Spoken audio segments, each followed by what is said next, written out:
Hello student, welcome back to Success Mantra. तो स्वागत है एक बार फिर से आप सभी का हमारे the Hindu daily news analysis में। तो आज यानी कि 19 जून 2025 के द हिंदू में क्या है खास, जो कि एग्जाम पर्सपेक्टिव से बहुत ही ज़्यादा इंपॉर्टेंट है। चलिए बिना देर किए हुए डिस्कस कर लेते हैं। So the first news from the Hindu today is from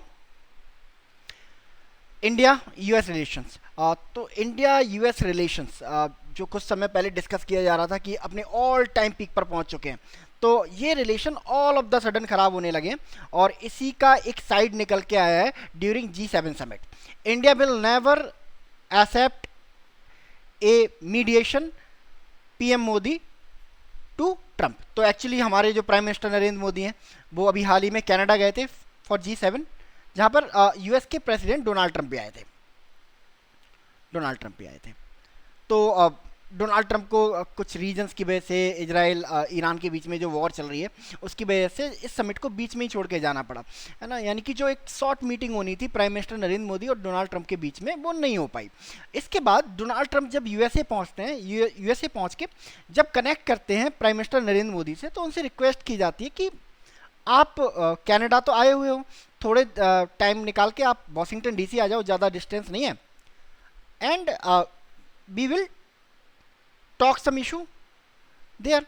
जिसको प्राइम मिनिस्टर नरेंद्र मोदी ने क्लियरली मना कर दिया कि मेरे पास टाइम नहीं है, मेरा जो शेड्यूल है वो बहुत ज़्यादा बिजी है, दैट इज़ वाई मैं आपके यहाँ पे नहीं आ सकता। ठीक है। इसके अलावा जब ये 30 से 35 मिनट का conversation, telephonic conversation between Donald Trump और नरेंद्र मोदी के बीच में हो गया, उसके बाद हमारे जो फॉरेन सेक्रेटरी हैं विक्रम मिश्री जी, उन्होंने इंडिया वन, जो कि प्राइम मिनिस्टर नरेंद्र मोदी जिस प्लेन से ट्रैवल करते हैं उसको इंडिया वन कहते हैं, इंडिया वन से ही एक मैसेज रिकॉर्ड किया जिससे बाद में टेलीविजन पे चलाया गया और इन्होंने इन्फॉर्म किया कि ऐसे ऐसे प्राइम मिनिस्टर नरेंद्र मोदी और यूएस के प्रेसिडेंट डोनाल्ड ट्रंप की बात हुई है और उन्होंने हमारे प्राइम मिनिस्टर को यूएसए बुलाया था, जिस प्रपोजल को हमारे प्राइम मिनिस्टर ने रिफ्यूज कर दिया। और इसके अलावा कुछ और इश्यूज पर भी लाइट डाली है जो हमारे फॉरेन सेक्रेटरी हैं विक्रम मिश्री जी। बहुत सारे मिसकंसेप्शन डोनाल्ड ट्रंप की तरफ से फैलाए जा रहे थे। जैसे पहला वाला मिसकंसेप्शन तो ये था कि डोनाल्ड ट्रंप ने बोला कि इंडिया पाक का जो कॉन्फ्लिक्ट है ना, वो मैंने ख़त्म कराया है। ठीक है। तो जब इनसे पूछा गया कि इंडिया पाकिस्तान का कॉन्फ्लिक्ट आपने कैसे रिजॉल्व कराया, तो उन्होंने कहा कि मैंने इंडिया और पाकिस्तान दोनों को ही किसकी धमकी दे दी, टैरिफ की धमकी दे दी। ठीक है। फिर जब ये किसी दूसरी प्रेस कॉन्फ्रेंस में गए, कहीं दूसरी जगह पे मीडिया को एड्रेस कर रहे थे, तो जब इनसे पूछा गया कि कैसे आपने इंडिया पाकिस्तान के कॉन्फ्लिक्ट को ख़त्म कर दिया, तो उन्होंने कहा कि मैंने इंडिया को एक बढ़िया ट्रेड डील दी और इंडिया सीज फायर करने को तैयार हो गया। ठीक है। तो इस पर लाइट डालते हुए हमारे जो फॉरेन सेक्रेटरी हैं विक्रम मिश्री जी, उन्होंने कहा था कि एक्चुअली में यूएस के प्रेसिडेंट डोनाल्ड ट्रंप और हमारे प्राइम मिनिस्टर के बीच में 22 अप्रैल के बाद कोई बातचीत हुई नहीं है। ठीक है। कैटेगोरिकली मेंशन किया गया कि जो प्राइम मिनिस्टर नरेंद्र मोदी हैं और डोनाल्ड ट्रंप है जो यूएस के प्रेसिडेंट हैं, उनके बीच में ऑपरेशन सिंदूर के टाइम पे, यानी कि जो 7 to 10 मई तक जो चला इंडिया पाकिस्तान के बीच में कन्फ्लिक्ट, उस दौरान प्राइम मिनिस्टर नरेंद्र मोदी की डोनाल्ड ट्रंप से बात हुई नहीं है कभी भी, है ना। तो मीडिएशन की बात तो आती नहीं है और ये जो कन्फ्लिक्ट खत्म कराने की बात आती है ना, तो इसमें डोनाल्ड ट्रंप कम से कम कहीं नहीं आते। और इस चीज़ को बहुत क्लियरली बोला गया हमारे फॉरेन सेक्रेटरी की तरफ से कि जो इंडिया और पाकिस्तान के बीच में जो सीज फायर है ना, जो ऑपरेशन सिंदूर हमने अभी पॉज किया हुआ है, ये दोनों कंट्री की म्यूचुअल एग्रीमेंट से हुआ था। पाकिस्तान ने हमें रिक्वेस्ट किया था सीज फायर करने के लिए और दोनों कंट्री म्यूचुअली इस एग्रीमेंट पे पहुंचे कि अभी के लिए इस कॉन्फ्लिक्ट को फिलहाल पॉज कर देते। तो इसमें कहीं भी डोनाल्ड ट्रंप का हाथ नहीं है। हाँ, हालांकि हमारे जो फॉरेन सेक्रेटरी हैं उन्होंने ये जरूर मेंशन किया कि ऑपरेशन के टाइम पे यूएस के जो वाइस प्रेसिडेंट हैं जेडी वेंस, उनका फ़ोन जरूर आया था। ठीक है। तो इसी के बारे में जो फ्रंट पेज न्यूज़ है आज की, India does not and will not never accept mediation by United States. Prime Minister Narendra Modi has told US President Donald Trump over a telephonic call.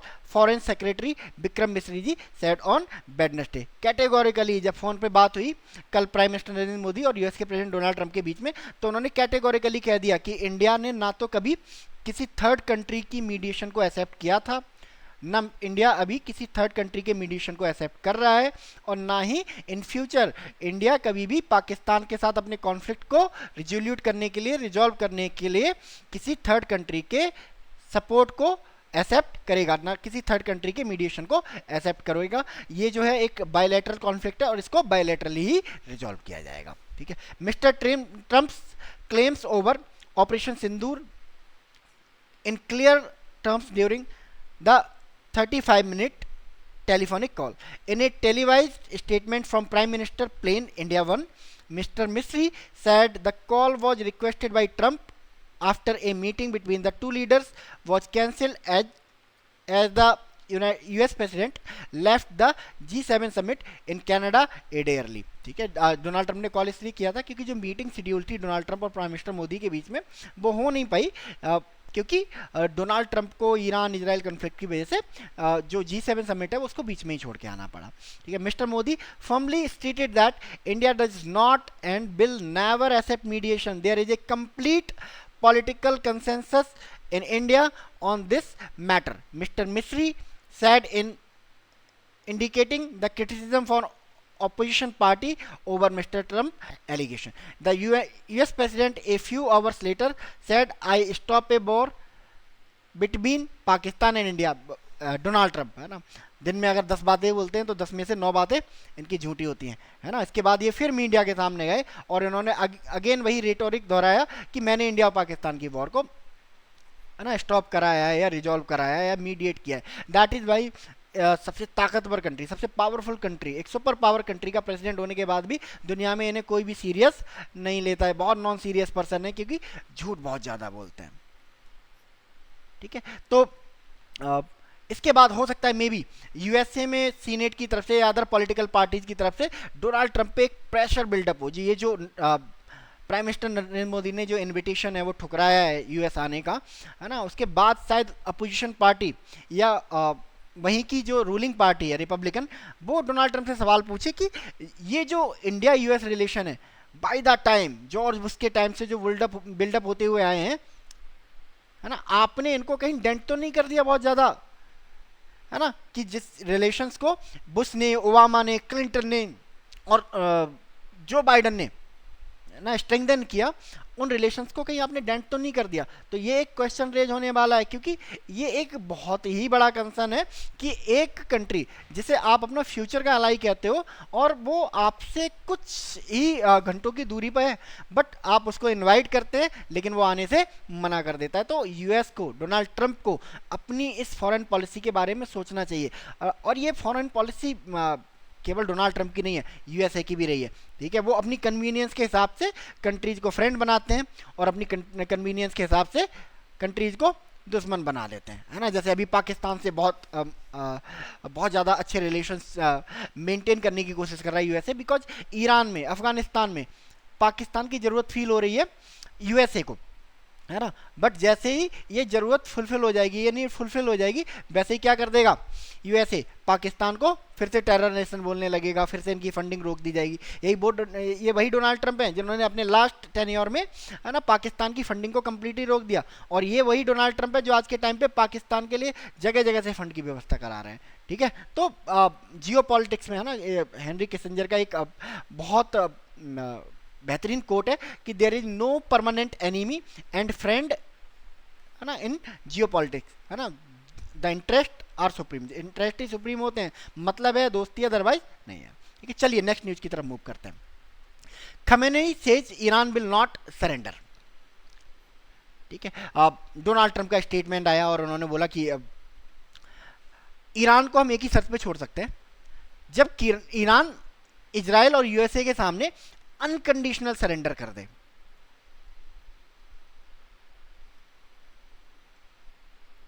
अब एक ही सिचुएशन में ईरान सेव हो सकता है, वो है अनकंडीशनल सरेंडर। ठीक है, अदरवाइज इजराइल जो कर रहा है वो कर रहा है, इजराइल को यूएसए भी ज्वाइन करेगा। ठीक है, और ईरान की जो पूरी लीडरशिप है उसको ख़त्म कर दिया जाएगा, जो वहाँ के सुप्रीम लीडर हैं आयतुल्लाह खुमैनी, जो वहाँ के प्रेसिडेंट हैं, उनको सबको मार दिया जाएगा और एक नई पपेट गवर्नमेंट बिठाई जाएगी in the name of democracy. ये कहना था डोनाल्ड ट्रंप का directly indirectly.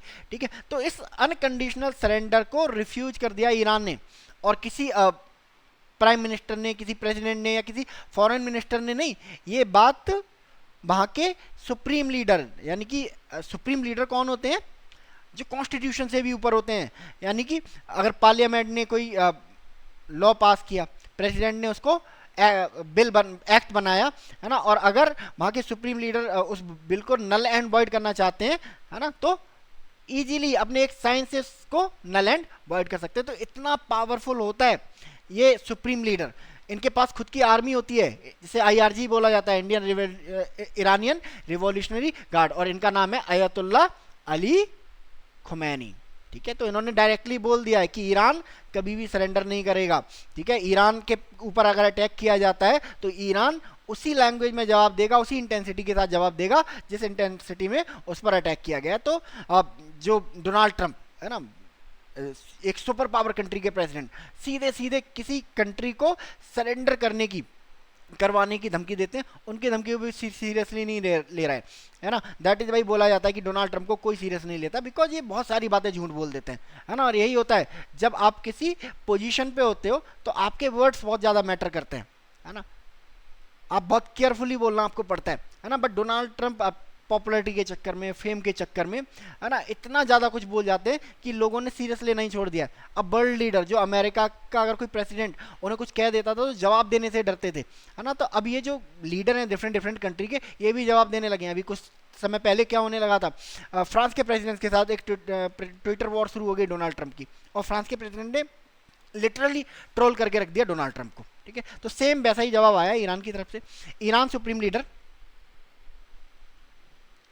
Iran supreme leader Ayatollah Ali Khamenei said on Wednesday that nation would never surrender and warned the United States of irreparable damage। उन्होंने कहा कि भाई surrender तो हम करेंगे नहीं, ठीक है, बट अगर आपने हमारे कंट्री पर अटैक्स को इंटेंसिफाई करने की कोशिश की तो हम आपको ऐसे डैमेज पहुंचाएंगे जो इररिपेबल होंगे, है ना, जिनको दोबारा से ठीक नहीं किया जाएगा। Mister Khamenei speech came 6 days into conflict that began when Israel launched a bombing campaign prompting Iran to respond with missiles and drones। US President Donald Trump has demanded Iran unconditional surrender on Tuesday, है ना। तो इस पे इन्होंने बोला है the nation will never surrender, mister Khamenei said in speech. तो इसके बाद, है ना, ये जो स्पीच है, एक डोनाल्ड ट्रंप की स्पीच आती है कि आप अनकंडीशनल सरेंडर करो, एक ईरान के सुप्रीम लीडर की स्टेटमेंट आती है कि there will be no surrender, Iran will never surrender. इसके बाद ये बात तो अब डिसाइड हो गई है कि जो ईरान और इजराइल के बीच का जो कॉन्फ्लिक्ट है, ये अभी तो खत्म नहीं होने वाला नियर फ्यूचर में।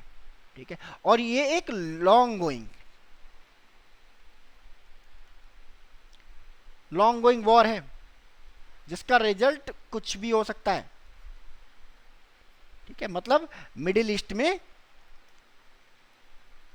एक बार फिर से क्या आने वाला है, आपको अनरेस्ट देखने को मिलेगा। ठीक है, तो देखते हैं नियर फ्यूचर क्या होता है ना। तब तक के लिए आप लोग मुझे कमेंट सेक्शन में बताइए कि ईरान की कैपिटल क्या है और करेंसी क्या है। कोई गूगल से नहीं देखेगा, है ना, हमने क्लास में की हुई है ये, और हम लोग जब तब इनको द हिंदू में भी डिस्कस करते रहते हैं। ठीक है, चलिए नेक्स्ट न्यूज की तरफ मूव करते हैं। So the next news is a state news. Why isn't Uttarakhand government acting against BJP leader for breaking UCC law against polygamy Congress. ठीक है, तो अब उत्तराखंड की अगर बात करें तो उत्तराखंड में जो रूलिंग पार्टी है वो बीजेपी है, opposition party as always Congress है, मैक्सिमम स्टेट में कांग्रेस ही है। तो अभी क्या हुआ, बीजेपी के एक एक्स एमएलए हैं जिनका नाम है सुरेश राठौर, ये सुरेश राठौर हैं, है ना। तो अभी हाल ही में जब इलेक्शन हुए थे तो ये इलेक्शन हार गए थे, है ना। इन्होंने क्या किया कि अभी हाल ही में एक प्रेस कॉन्फ्रेंस की,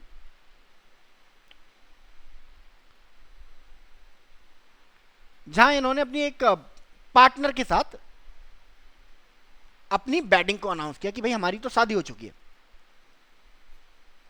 इनकी पार्टनर का नाम है उर्मिला सनबार, ये पेशे से एक्ट्रेस है। तो जब ये वेडिंग अनाउंस हुई, अब कोई प्रॉब्लम नहीं थी, कांग्रेस ने इस पर क्वेश्चन उठाया, जो वहां की मेन अपोजिशन पार्टी है, कि ये तो अनलॉफुल है, अनलॉफुल है। जब पूछा क्यों, तो कांग्रेस ने बताया कि जो सुरेश राठौर हैं उन्होंने मैरिज कर ली, नो इशू, बट उन्होंने अपनी जो प्रीवियस वाइफ हैं, जो उनकी एक्स वाइफ है, सो कॉल्ड एक्स वाइफ हैं, उन्हें डाइवोर्स तो दिया ही नहीं, तो टेक्निकली वो उनकी एक्स वाइफ नहीं है, वो उनकी वाइफ है। और ऐसे में है ना, अपनी पहली वाइफ को बिना तलाक दिए हुए दूसरी शादी करना, ये तो इश्यू हो गया पॉलीगैमी का। और जो यूनिफॉर्म सिविल कोड है, उत्तराखंड का यूनिफॉर्म सिविल कोड है, वो क्या करता है, पॉलीगैमी को क्रिमिनलाइज करता है, कि एक आदमी एक टाइम पे एक ही बीवी, एक ही पार्टनर के साथ रह सकता है। बट सुरेश राठौर ने क्लियरली इस यूसीसी का वायलेशन किया। तो इस पर जो उत्तराखंड की गवर्नमेंट है ना, उनका टेक आया है। उन्होंने कहा कि अभी हमारे पास सिर्फ रिपोर्ट है, कंफर्मेशन, कंफर्म न्यूज हमारे पास कुछ नहीं है, कंफर्म डॉक्यूमेंट नहीं है। जैसे ही ये जो अपोजिशन पार्टी का जो क्लेम है, जो एलिगेशन है ना, इसके बारे में अगर हमें कुछ भी प्रूफ मिल जाएगा तो हम अकॉर्डिंगली इन पे एक्शन लेंगे, है ना। बीजेपी एज ए पार्टी भी इन पर एक्शन लेगी, इन्हें पार्टी से निकाला जाएगा, सस्पेंड किया जाएगा, वॉटएवर, है ना। And as a citizen of Uttarakhand, है ना, उत्तराखंड गवर्नमेंट भी इन पे एक्शन लेगी, ठीक है। तो इस पर जो बीजेपी के एक्स एमएलए हैं सुरेश राठौर, उनका कहना है कि मुझ पर ये लॉ लागू नहीं होता, है ना, बिकॉज यूसीसी बनाया गया है 2025 में, ठीक है, और मेरी जो शादी है वो 2021 में ही हो गई थी, ठीक है, यानी कि लॉ बनने से पहले ही मेरी शादी हो गई, तो मैं इस लॉ के अंडर नहीं आता हूं, तो मेरे ऊपर कोई भी एक्शन नहीं लिया जा सकता। बहरहाल देखते हैं कि क्या एक्शन इनके ऊपर लिया जाता है। यूसीसी, यूनिफॉर्म सिविल कोड,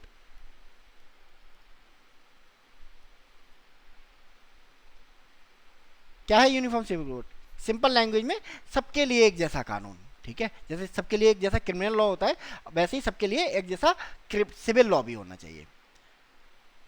शादी के एक जैसे नियम, है ना, आप कितने पार्टनर रख सकते हो, है ना, सारे रिलीजन के लोग, है ना, एक सेम नंबर ऑफ पार्टनर रखेंगे। ऐसे नहीं कि हिंदू एक रखेंगे, मुस्लिम 4 रखेंगे या क्रिश्चियन 2 रखेंगे, ऐसा नहीं, है ना। सबको बराबर, है ना, शादी करने का राइट होगा, है ना। और जो तलाक का प्रोसीजर होगा वो सबका सेम होने वाला है, बाकी जो तलाक के प्रोसीजर हैं वो माने नहीं जाएंगे। तो ये कहता है यूनिफॉर्म सिविल कोड, ठीक है। कॉन्स्टिट्यूशन का आर्टिकल 44 कंट्री में एक यूनिफॉर्म सिविल कोड की बात करता है, ठीक है। तो उत्तराखंड ने, है ना, as a state civil code अपने यहाँ लागू कर दिया है। अच्छा, कमेंट सेक्शन में ये आंसर दो कि इंडिया का पहला कंट्री कौन सा है जो यूनिफॉर्म सिविल कोड रखता है ना, जहां यूनिफॉर्म सिविल कोड लागू हुआ था सबसे पहले, ठीक है। चलिए नेक्स्ट न्यूज की तरफ हम मूव करते हैं। India launches operation Sindhu, evacuate 110 student from Iran. हमने कल भी डिस्कस किया था इस बारे में कि ईरान और इजराइल के बीच में जो कॉन्फ्लिक्ट है, ठीक है, इसमें इंडिया को बहुत सारी टेंशन है ना, बहुत सारी प्रॉब्लम्स होने वाली हैं, लेकिन सबसे बड़ी प्रॉब्लम है हमारे सिटीजन्स। हमारे कौन से सिटीजन्स? जो ईरान और इजराइल में फंसे हुए हैं, है ना। हमने जाना था कि कैसे ईरान में हमारे 10,000 लोग फंसे हुए हैं, इजराइल में हमारे 25,000 लोग फंसे हुए हैं। तो इन लोगों को सेफली इवैक्यूएट करना ईरान और इजराइल से, ये इंडियन गवर्नमेंट के लिए चैलेंज बना हुआ था। पहले इंडियन गवर्नमेंट ने सोचा था कि ईरान के साथ भी हमारे अच्छे रिलेशंस हैं, हमारे इजराइल के साथ भी अच्छे रिलेशंस हैं, दोनों ही गवर्नमेंट को बोलेंगे कि आप थोड़ी देर के लिए सीज फायर कर लो, हम अपने लोगों को इवैक्यूएट कर लें, है ना।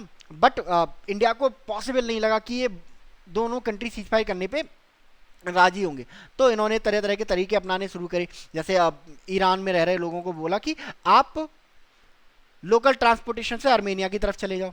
इजराइल के लोगों को बोला कि आप लोकल ट्रांसपोर्टेशन की, अपने ट्रांसपोर्टेशन की मदद से, है ना, इजिप्ट या जॉर्डन की तरफ चले जाओ, हम आपको इजिप्ट, जॉर्डन और आर्मेनिया से एवैक्यूएट कर लेंगे, ठीक है। तो अब ये स्टार्ट हो गया, और मैंने कल डिस्कस भी किया था कि मोस्ट प्रोबेबली इंडियन गवर्नमेंट एक ऑपरेशन शुरू करेगी to evacuate our people from Iran and Israel. तो फाइनली इस ऑपरेशन की शुरुआत हो गई है, और इस ऑपरेशन का नाम है ऑपरेशन सिंधु, ठीक है। तो ऑपरेशन सिंधु के पहले फेज में 110 लोगों को इवैक्यूएट किया गया है, नंबर बहुत कम है, बट अब हम कर भी क्या सकते हैं, है ना। अगर मान लो जैसे यमन है, यमन होता या सऊदी अरबिया होता, ये पास में है किसके, अरेबियन सी के, तो हम अपना शिप भेजते हैं, सी ना, कोई भी कोस्ट गार्ड का शिप भेजते हैं, या फिर हम अपना कोई भी शिप है ना, इंडियन नेवी का शिप भेजते, और एक बार में 5-6 हज़ार लोगों को रेस्क्यू कर लेते। बट एरोप्लेन में 5-6 हज़ार लोगों को एक साथ रेस्क्यू करना पॉसिबल नहीं होता है। हम इतने ही लोगों को, है ना, एक कोई जो नॉर्मल ट्रांसपोर्ट एयरक्राफ्ट है वो 100 से 200 लोगों को ही कैरी कर सकता है। दैट इज भाई हम पहले फेज में 200 लोगों को वापस लेके आ रहे हैं, वो भी कहाँ से, हमने ईरान से, है ना। एज पर माई पर्सपेक्टिव, ये जो ऑपरेशन सिंधु है वो मोस्टली फोकस करेगा ईरान पे, क्योंकि ईरान पर ज़्यादा बॉम्बिंग हो रही है इसराइल की। अब इसराइल भी बहुत सारी बॉम्बिंग कर रहा है, ईरान भी बहुत सारी बॉम्बिंग कर रहा है इसराइल पर इसराइल के पास अच्छे डिफेंस सिस्टम है, जिसकी वजह से इसराइल बच जा रहा है। तो इंडिया सोच रहा है कि पहले ईरान से निकाल लें, Iran is more unsafe than Israel, तो इसी वजह से इसकी शुरुआत हुई है ईरान से। और ईरान में कहाँ से निकाले हैं उन्होंने, ईरान से नहीं निकाले हैं, पहले सिटीजन्स को बोला, हमारे सिटीजन्स को बोला कि आप अर्मेनिया जाओ। तो ये जो अर्मेनिया पहुंचे, अर्मेनिया से इनको क्या किया जा रहा है, एयरलिफ्ट किया जा रहा है। ठीक है, देखते हैं, है ना, कितने लोगों को हम रेस्क्यू कर पाते हैं, कितने हमारे इंडियंस हैं उनको हम वहां से रेस्क्यू कर पाते हैं। ठीक है, चलिए नेक्स्ट न्यूज की तरफ मूव करते हैं।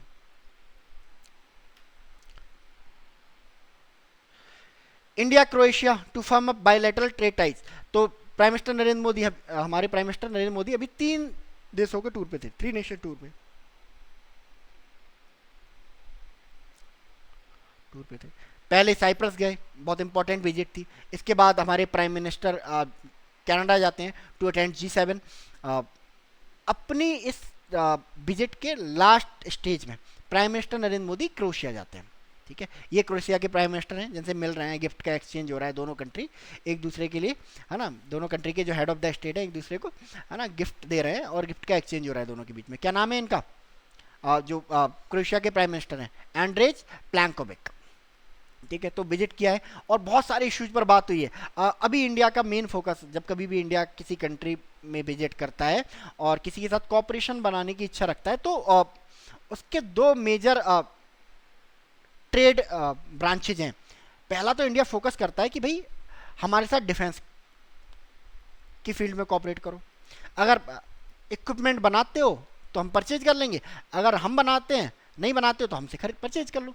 दूसरा स्पेस सेक्टर, तो यही दोनों सेक्टर, डिफेंस सेक्टर और स्पेस सेक्टर पे अपनी विजिट के दौरान, क्रोएशिया विजिट के दौरान हमारे प्राइम मिनिस्टर ने बहुत ज़्यादा एम्फेसाइज किया। इसके अलावा क्रोएशिया जाना जाता है अपने कोस्टल मैनेजमेंट के लिए, है ना।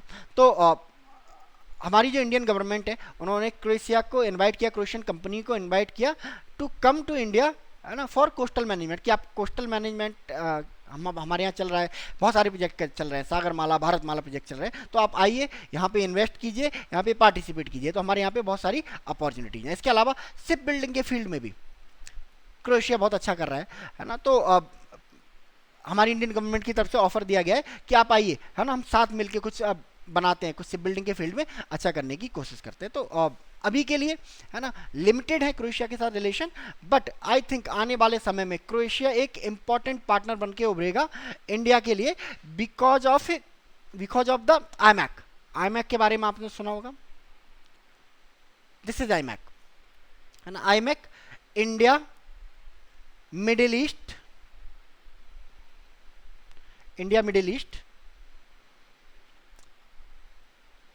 IMac India middle east Europe economic corridor, एक ऐसा कॉरिडोर जो इंडिया को यूरोप से कनेक्ट करेगा, है ना। मुंबई और गुजरात से जाएगा यूएई बाय सी रूट, है, लैंड रूट के थ्रू जाएगा आपका सऊदी अरेबिया होते हुए जॉर्डन, इजराइल, है ना, एंड देन ग्रीस। तो जो क्रोएशिया है ना, वो एक इंपॉर्टेंट डेस्टिनेशन बन सकता है in the path of iMac, है ना। यहाँ कहीं पे क्रोएशिया है तो हम यहाँ सी रूट के थ्रू क्रोएशिया को लिंक कर सकते हैं, है ना। इसके अलावा फिर हम रेस्ट ऑफ जो ईस्ट यूरोप है वहाँ पर लिंक कर सकते हैं। तो ईस्ट यूरोप जाने के लिए क्रोएशिया एक गेटवे हो सकता है इंडिया के लिए थ्रू आईमैक, इसलिए जो है क्रोएशिया को बहुत इंपॉर्टेंट नज़रिए से देख रहा है इंडिया। इसके अलावा, है ना, एक मार्केट, डिफेंस मार्केट तो मिलेगा ही मिलेगा, क्योंकि क्रोएशिया को, है ना, ज़रूरत है किसकी, बहुत सारे वेपन्स की ज़रूरत है, तो वेपन्स की ज़रूरत है तो क्या करना है इनको, वेपन्स परचेज करने हैं कहीं ना कहीं से। तो इंडिया देखता है कि बहुत ज़्यादा रिच कंट्री नहीं है ना, इनको मिडिल क्लास थोड़े इक्विपमेंट चाहिए होंगे जो हमारे पास हैं, तो एक डिफेंस पार्टनर के रूप में देखता है। बाकी बात करें क्रोएशिया की ज्योग्राफिक लोकेशन की, तो आप देख सकते हो एड्रियाटिक सी में है, इधर सामने इटली देखने को मिलेगी आपको, ये क्रोएशिया है पूरा, ठीक है।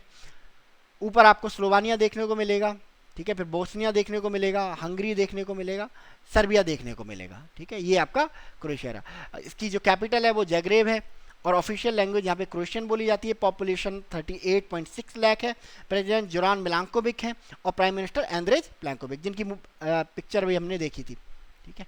चलिए नेक्स्ट न्यूज की तरफ मूव करते हैं। चलिए नेक्स्ट, ईरान इजराइल कॉन्फ्लिक्ट है ना, ये एक छोटे से रीजन में चल रहा है बट पूरी दुनिया को इम्पैक्ट कर रहा है, ठीक है। दो डिफरेंट न्यूज हैं बट एक ही इशू से रिलेटेड है ना। Why oil price rising amid Israel Iran war, India rice and tea exporter hit by Iran Israel conflict, ठीक है। तो लॉस ही लॉस हो रहा है ना। अभी हमने कुछ समय पहले पढ़ा था कि इंडिया का जो ट्रेड डेफिसिट है वो कम हो रहा है क्योंकि ऑयल के प्राइस कम हो गए थे, है ना। बट अब ऑयल के प्राइस बढ़ने लगे हैं, इसका मतलब क्या है, आने वाले क्वार्टर में, है ना, जो इंडिया का जो ट्रेड डेफिसिट है वो डेफिनेटली राइज करेगा, है ना। इंडिया का जो ट्रेड डेफिसिट घट के $6.6 बिलियन पहुंचा था, है ना, वो इसलिए नहीं पहुंचा था कि हमारे एक्सपोर्ट बहुत ज़्यादा बढ़ गए थे, है ना, वो इसलिए पहुंचा था बिकॉज ऑयल के प्राइस कम हो गए थे, हमें कम प्राइस पे करना पड़ रहा था टू परचेज ऑयल। अब बट जब ये ऑयल के प्राइस बढ़ेंगे तो बट ओबियसली बात है, हमें ऑयल के लिए ज़्यादा प्राइस पे करना पड़ेगा, तो ओबियसली ट्रेड डेफिसिट हमारा बढ़ेगा ही बढ़ेगा, ठीक है। इसके अलावा इंडिया को एक दूसरे मोर्चे पे भी लॉस हो रहा है, दूसरे फ्रंट पे भी, है ना। Indian rice and T middle east में और जो आपका सेंट्रल एशियन कंट्रीज हैं वहाँ बहुत ज़्यादा फेमस है। अब ईरान के साथ वॉर की कॉन्फ्लिक्ट की वजह से क्या हो रहा है कि इंडिया अपने राइस और टी को बेच नहीं पा रहा है, ठीक है। देखो दोनों रीजन आपको यहाँ मैप में समझ में आएंगे, अभी दोनों रीजन ये देख सकते हो, ईरान है ये, यहाँ पे कहीं इजराइल है, और ये यहाँ पे इनके बीच में लड़ाई चल रही है ना। अब इंडिया अपना राइस और टी भेजता है इस रीजन में और ऊपर वाले रीजन में, ठीक है। बट यहाँ वॉर चल रही है ना, जिसकी वजह से क्या है, यहाँ पे जो डिस्ट्रीब्यूटर हैं जो ये इंडिया का टी एंड राइस एक्सेप्ट करते हैं, इन्होंने होल्ड पे डाल दिया कि भाई अभी मत भेजो, बहुत अनसर्टेनिटी है ना, लॉस होने की पॉसिबिलिटी है, तो अभी के लिए हम आपका राइस और टी परचेज नहीं कर सकते। सेम ऑयल की बात करें, दुनिया का जो 70% ऑयल है वो इस रूट से आता है, ठीक है। और इस रूट पे क्या चल रहा है, वॉर चल रही है। इस वजह से क्या है, ऑयल की सप्लाई दुनिया तक पहुंच नहीं पा रही है और ऑयल के प्राइस क्या होते जा रहे हैं, बढ़ते जा रहे हैं, ठीक है। तो अब वॉर किन्हीं दो कंट्रीज के बीच में चल रही है, बट नुकसान किसको हो रहा है ना, नुकसान पूरी दुनिया को हो रहा है, इंडिया जैसी कंट्रीज को हो रहा है, इंडिया को ज़्यादा पे करना पड़ रहा है ऑयल के लिए, ठीक है। राइस टी बिक नहीं रहे हैं, तो हमारा जो एक्सपोर्ट भी घट रहा है, एक्सपोर्ट घटता जा रहा है, इंपोर्ट बढ़ता जा रहा है, प्राइस हाइक होने से इंपोर्ट बढ़ेगा, और रिजल्ट क्या हो रहा है, रिजल्ट क्या निकलता जा रहा है इसका, कि इंडिया में जो ट्रेड डेफिसिट है वो स्लाइटली क्या होते जा रहा है, बढ़ते जा रहा है, ठीक है। आया समझ में। चलो तब तक कमेंट सेक्शन में आप मुझे बताओ, ये जो ईरान और यूएई के बीच में है ना एक स्ट्रेट है, इस स्ट्रेट का नाम क्या है, ठीक है। तो आज के द हिंदू में हम लोग इतना ही रखते हैं, मिलते हैं कल यानी कि 20 जनवरी के द हिंदू के साथ। तब तक के लिए thank you so much and God bless you all.